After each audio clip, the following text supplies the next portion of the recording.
Nakalabas din ang babae. Nasa labas kami ngayon. Ayaw ko sanang sumama, kaya lang pinilit akong pasamahin. Ngayon, ito si Wakwak. Oh, ayan si Wakwak. Naka-free ako ng mug kay Wakwak. Bibili kaming milk tea.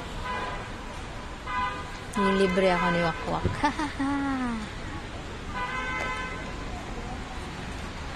May dinosaur doon, oh. Tunay pala yung dinosaur doon. Nandun si T-Rex. Si T-Rex, yung kaibigan kong naging T-Rex ngayon. Pag siningil mo ay nagiging T-Rex. Yan. Yan siya. Nandun siya, oh. Hindi nyo ba klaro? Yung kaibigan kong T-Rex.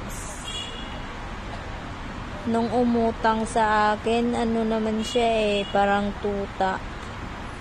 Pero nung siningil ko, naging T-Rex bigla. But